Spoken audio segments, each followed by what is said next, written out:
Good morning, everyone, or good afternoon for some of you. Thank you so much for being here today. This is my very first LlewellynCon and to be here. Today we're going to be talking about synastry and compatibility, which is something I could talk about all day long. Unfortunately, I'm only going to be talking for 20 minutes today, though, and then going to leave some time at the end for any questions that you have. So I'm going to go ahead and leave the chat on during this presentation.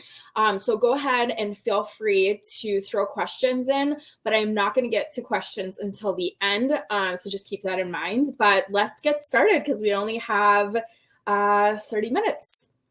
So my name is Desiree Roby Antila. I am a self-taught astrologer. I specialize in sun signs and astrological relationships. I have been studying for over 20 years and reading birth charts for over a decade. I am the owner and author of Simply Sun Signs, which provides readings, forecasts, and merchandise. And I have a book being published by Llewellyn in November of this year called Sun Signs in Love. I actually have my little t-shirt if you forget, which I'm so excited about. My book has been a work in progress for over a decade. It's the story of it was in my early 20s, I would always have friends come to me and say, Desiree, what am I like with this sun sign? And, I would always try to give them like a little synopsis, and all of my friends said, you should really write about this. So when blogs were cool, about 12 years ago, I started a blog and wrote about all 144 relationship signs.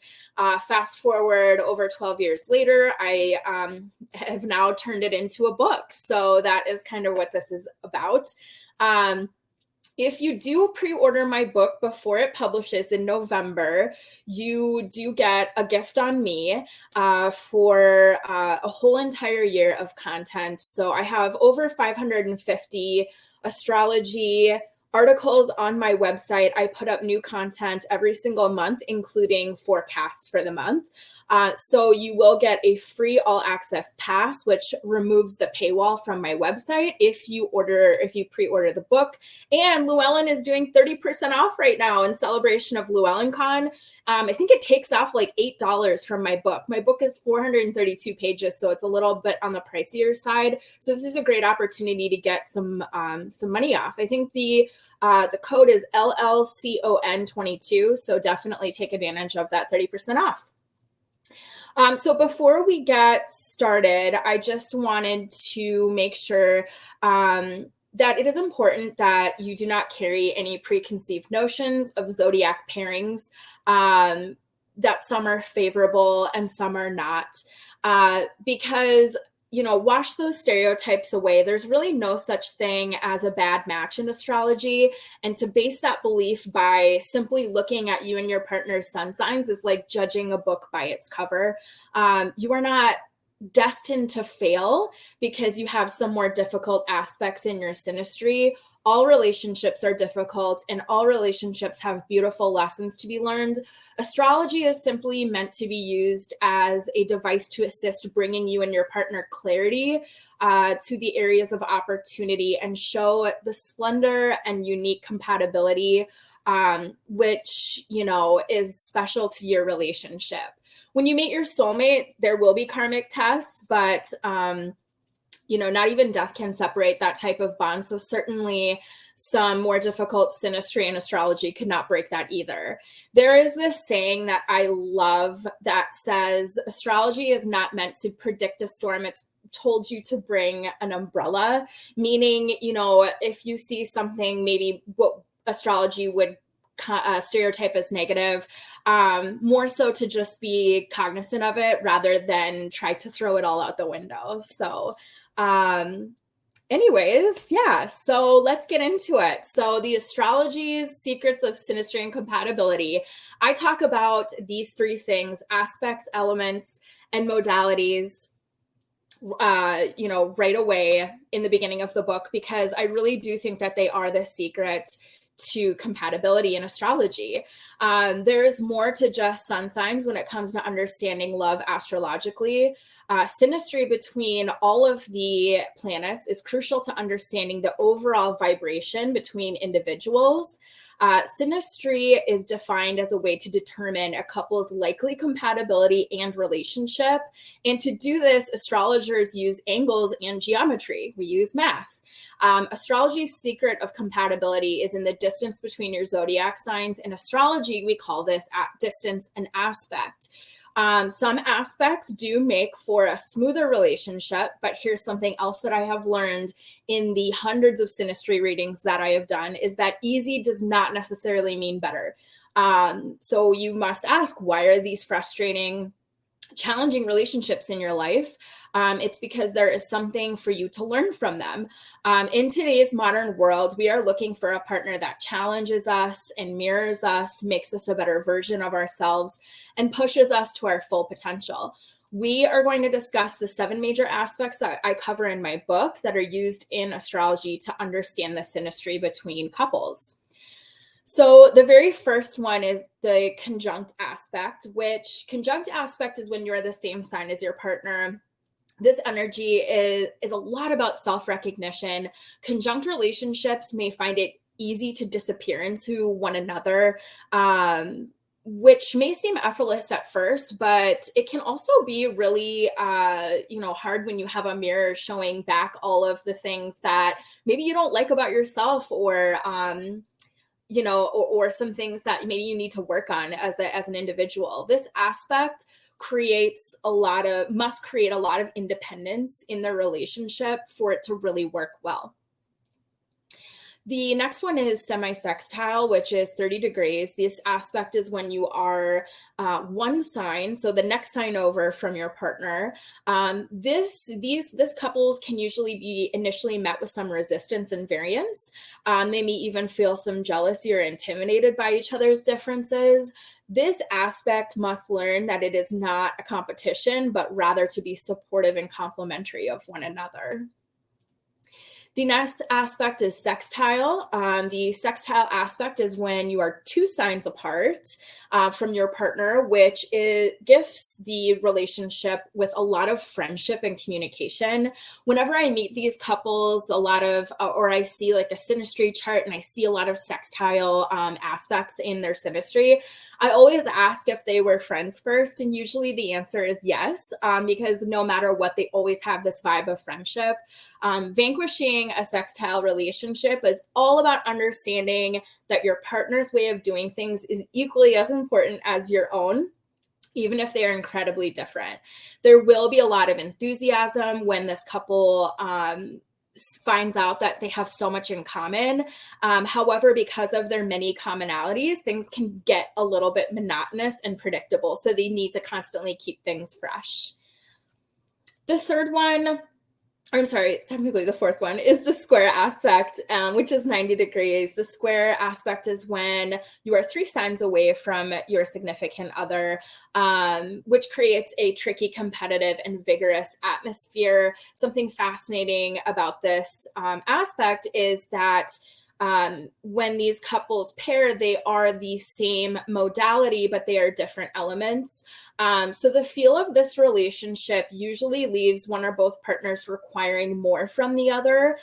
They will both need to be very conscientious not to unload negativity or friction onto one another. And there is a lot to learn from this aspect, but it must be done in a supportive and constructive manner. I am seeing so many square relationships, more modern, younger relationships getting into square relationships.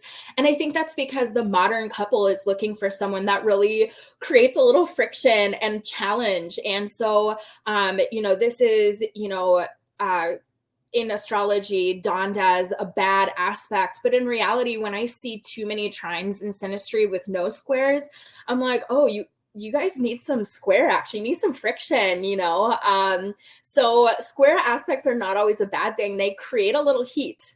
So keep that in mind. The next aspect is trine, which is 120 degrees, which creates that triangle. The trine aspect puts you and your partner 4 signs apart. So you are the same element, and this brings a lot of synchronization and comfort to your union. These relationships are effortless and enjoyable. You enjoy being around each other and naturally just vibe.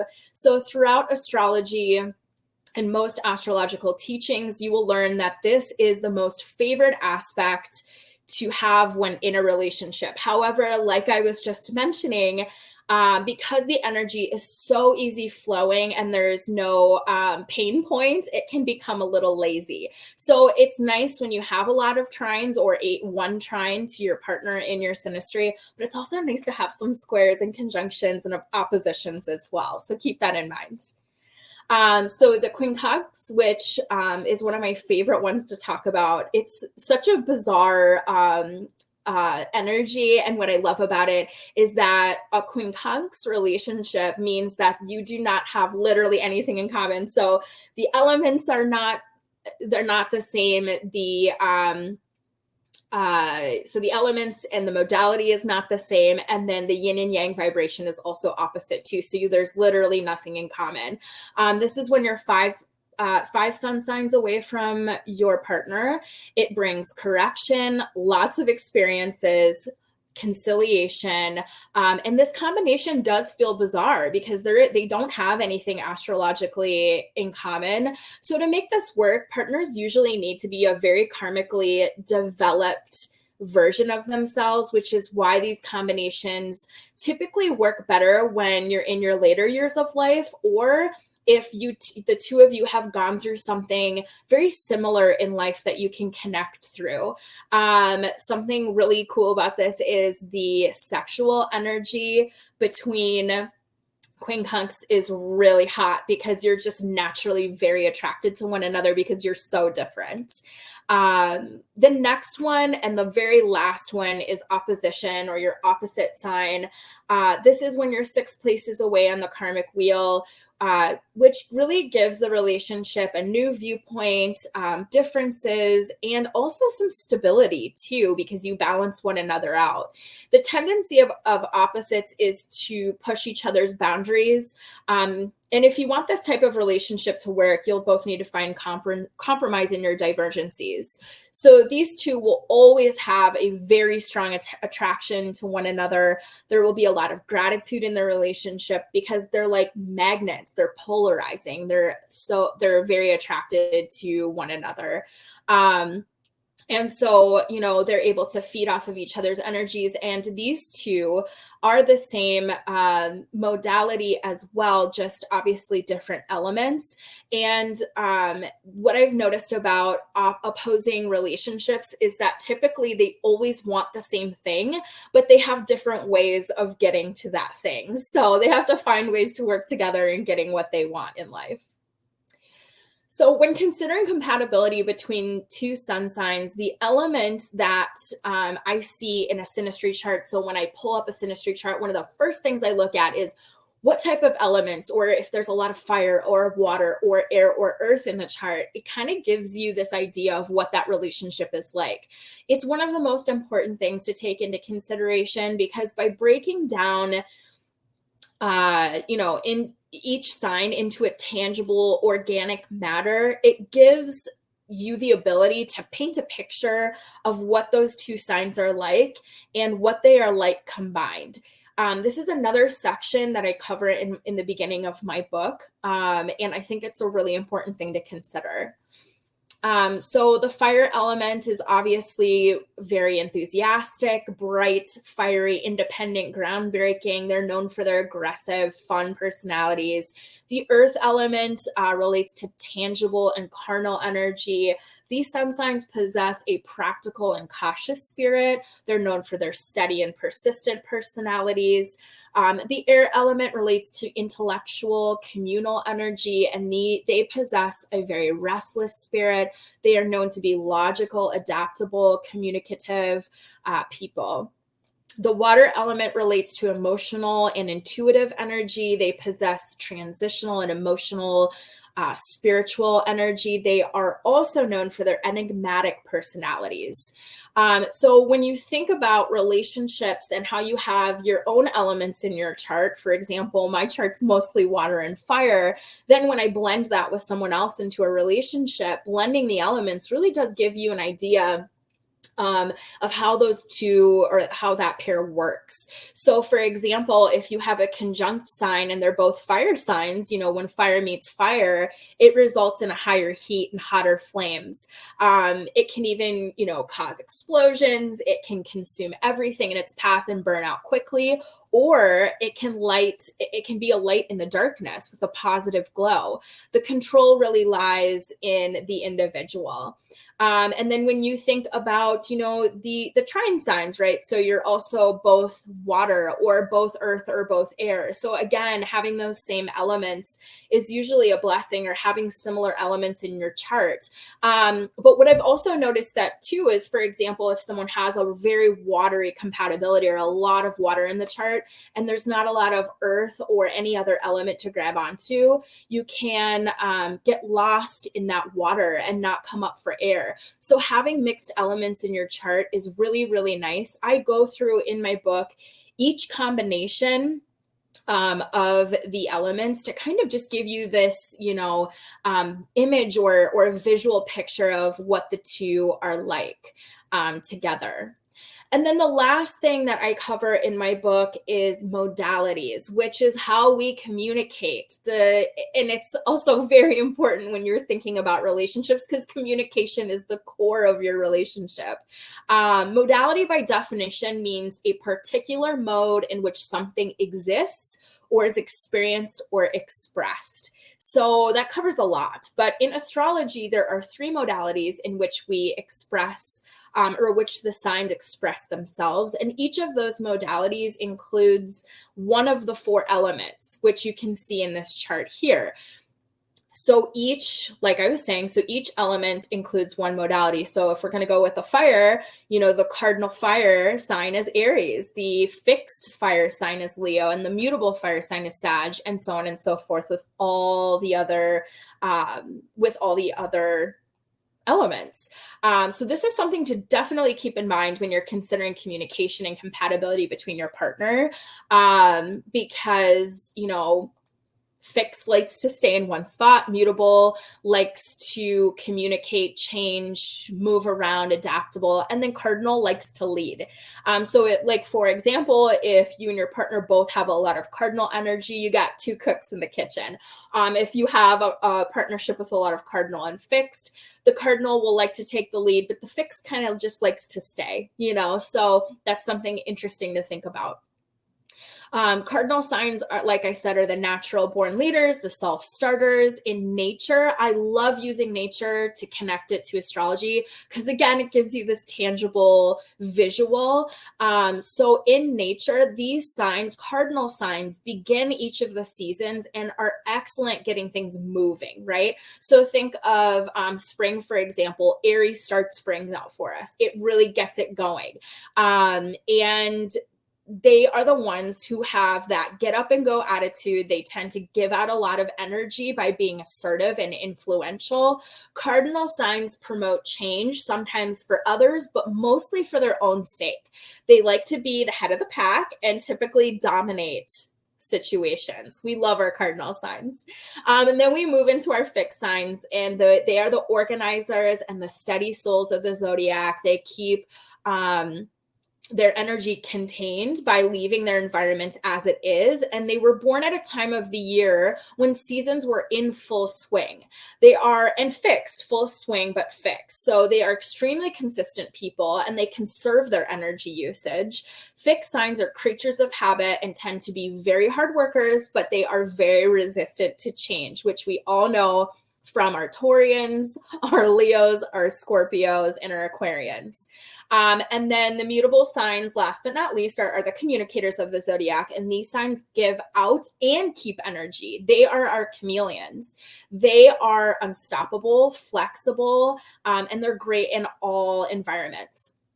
they were born at the time of year when the seasons are transitioning. So think of, for example, Virgo season, right in between summer and fall. It's time to transition. They have the gift to be able to be content with their environment, but they also don't mind controlling it either.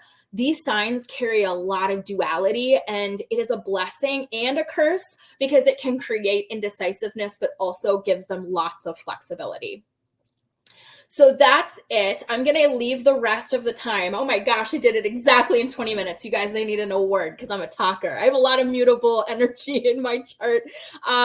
So the last thing I just want to say before I open up to questions, there's really not a right or wrong way to go about falling in and out of love, just your way. I've been observing and writing about compatibility for literally decades, and there are still things I have to learn because each relationship that I look at and each synastry chart that I look at is literally like a snowflake. There are none that are alike. So in a similar fashion, your natal chart and your synastry is completely original, and there has never been or will ever be a love story quite like yours. So keep that in mind. And every relationship has its highs and lows, its blessings and areas of opportunity. And my hope is that my book gives you this new set of eyes to see your partner through, and gives you room to grow and understand your companion on a different level in hopes of prolonging and bettering your love or finding love. So I am going to open it up for questions. So I don't think I saw any questions come through. I'm just going to try to zip back a little bit. But if you have any, please, I saw some great comments, which I very much appreciate.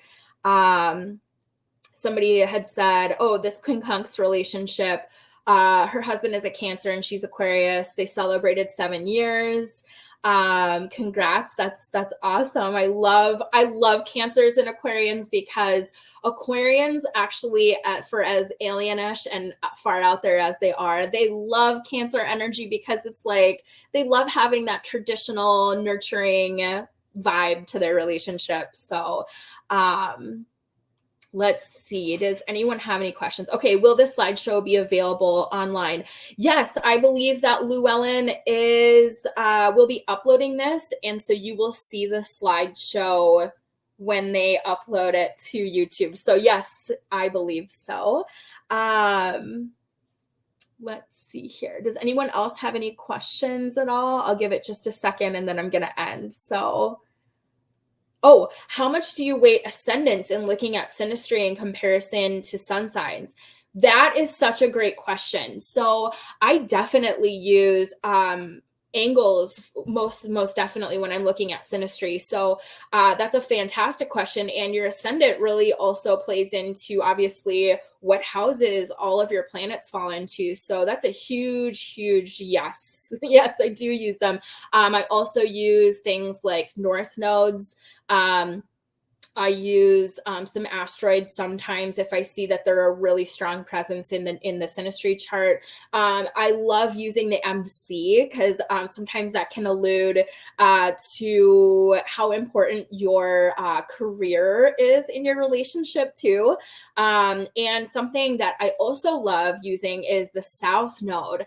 If I see a conjunction or like a really strong conjunction on the South Node, that means that you guys knew each other in a past life, or y'all knew each other in a past life, and you feel very comfortable. It's almost like you've known each other. That's that vibe where you're like, you see somebody and you're like, oh, I feel like I've met you before, but not in this life. So let's see. Let's see here. So does the book explore Chiron? So no, I do not cover asteroids in this book, but maybe that could be an idea for my next book. So it does not. Really what it does is it opens up with kind of a lot of the information I just presented, and then I go into all of the relationships. So what's it like for Virgo and Aquarius? What's it like for Cancer and Sagittarius, right? Here's all my quincunx people. I love this. This is awesome. I'm telling you, quincunx, you guys, it's not to be TMI, but it's the sex. Like, it's crazy. I love it. I love, Cancer and Virgo is a beautiful match. I see all these comments coming in here. Gemini and Aries, 10 years strong. Congratulations. That's amazing. You guys are, you got to read that chapter. That one always cracks me up. It's like a couple of kids just in constant, you guys get to play with each other all the time. So why did I decide to focus on sun signs instead of moon signs? That's a great question too. So, in my book, I talk a lot about how in my true belief, your sun sign is who you are at your core, right? So your moon is your emotions, your ascendant is how you come off to the world, but your sun is the core of who you are. And so when I was writing this book, I decided to focus and channel kind of the energy of what that sun sign is like. Instead of moon signs. However, when you do read the book, like let's say your partner's moon is Scorpio and you have a Capricorn moon, if you go to the Scorpio Capricorn chapter and read that, it will resonate. If you and your partner have a Sagittarius rising and a Cancer rising, and you go to the Cancer Sagittarius chapter, it will resonate with you. So you can use this book for more than just sun signs. You can definitely, use it for your Venus signs, for your moon signs, for your sun signs, for all of it. So it definitely works. I love all these relationships that you're throwing out. Scorpio and Leo, there's a square sign telling you it's all the rage, that those square relationships, you guys love to push each other, which is a great thing. Let's see. Does anybody else? Scorpio and Sag, we have strong personalities. I have a stellium in Scorpio and a stellium in Sagittarius, and I second that, Chris. I do. So let's see here. Anybody else have any other questions? You guys, these are fantastic questions. Trying to see if I missed any.